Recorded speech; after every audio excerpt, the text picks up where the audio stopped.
اور یہ تمام تر دیکھیں. اور پھر وہاں پر علاج نہیں ہوتا, وہاں پر پیمنٹ کی ریسیٹس بھی ہوتی ہیں, وہ بھی حاصل کی جا سکتی ہیں کہ کس کس تاریخ کو یہ اپنی بیگم کو لے کر یہاں پر پہنچے, اس کے بعد کن کن ٹریٹمنٹ کا علاج ہوا, کون سی دوائیاں ریکمینڈ کی گئیں, کس ڈاکٹر نے ان کو دیکھا, اور پھر آپریشن ہونا جو ہے وہ اس کا پورا ایک پروسیس ہوتا ہے, اس میں گھنٹے لگتے ہیں, اس کے بعد جو آ کر بتایا جاتا ہے. تو یہ ایسا پاسبل کیسے ہے کہ وہاں کی جو پوری میڈیکل سٹاف ہے, جو ڈاکٹرز ہیں, وہ ان کو یہ کہہ رہے ہیں کہ جی بچہ تو ہے ہی نہیں, بچے کی پیدائش تو ہوئی نہیں ہے.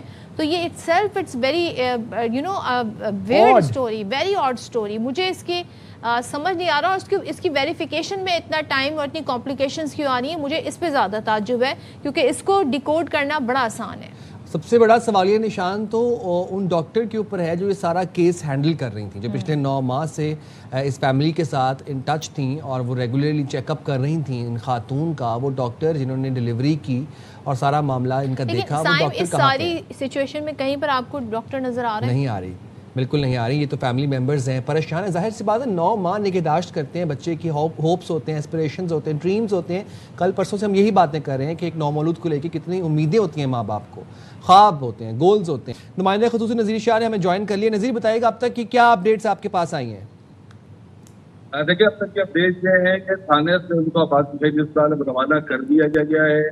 جو فیملی ہے وہ وہاں جا کر میڈیکل کرائے گی. تو پولیس کی جانب سے 3 سوالات ان کو ایم ایل جو لیٹر ہوتا ہے اس میں لکھ کر دیے گا, جس کا میڈیکل لیگل افسر اس خاتون کا باقاعدہ جو معائنہ کرے گا. جو خاتون جو ہوتی ہے میڈیکل لیگل آفیسر, وہ معائنہ کرنے کے بعد ان 3 سوالات کا جواب دے گی کہ آیا وہ خاتون پریگننٹ تھی, اسقاط حمل یا استقاط حمل تو نہیں ہوا, اور کیا اس کو کوئی جسمانی نقصان تو نہیں پہنچا.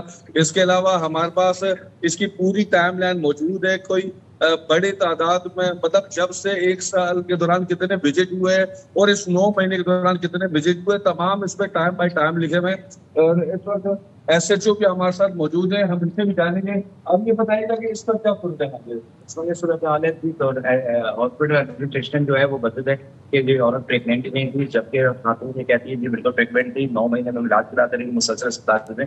اس کو جسٹیفائی کرنے کے لیے ہم نے آبادی شہر اسپتال کے ایم ایل اے صاحب کو ایک لیٹر لکھا ہے کہ خاتون کا ایگزامینیشن کر کے فارم کیا جائے کہ کیا وہ پریگننٹ ہوئی یا جو بھی صورتحال ہے زیادہ ہے. اگر یہ اس کے اندر اسپتال کی کوئی غفلت نکلی تو اس سے کیا ہوگا, اور اگر میڈیکل رپورٹ میں کچھ ہو رہا ہے تو اس میں تھوڑا سا بتا سکتے ہیں؟ بالکل, اگر اسپتال کی غفلت نکلی اور یہ ثابت ہوا کہ خاتون پریگننٹ تھی, ان کی ڈلیوری ہوئی ہے, بچہ مس ہے, تو بالکل قانونی کارروائی میں لائے گی.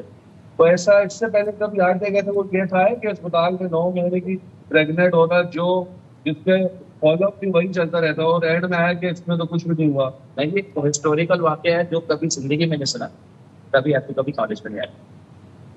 تو ابھی اس کے اوپر کتنی دیر میں جواب آ جائے گا؟ جو اور اسپتال انتظامیہ نے کیا آپ سے رابطہ رکھا ہوا ہے؟ ہاں جی بالکل, ایسا اسپتال انتظامیہ بھی رابطے میں ہیں, اور جو سینئر ہیں سیکورٹی کے اور دیگر بالا حکام جو ہیں وہ بالکل اس کو سیریس ہی ہے, اور تمام ڈاکٹر کو بھی جو ہے انڈر آبزرویشن رکھا تھا, ان سے بات چیت چل رہی ہے. انڈر آبزرویشن رکھا مطلب ڈیٹین رکھا ہوا ہے. نذیر ان سے یہ پوچھیے کہ اسپتال کی سی سی ٹی وی کے اوپر انہوں نے نظر رکھی ہوئی ہے کہ اگر نومولود پیدا ہوا ہے اور وہ اسپتال میں ہے تو کہیں وہ غائب تو نہیں کیا جا رہا اس کو؟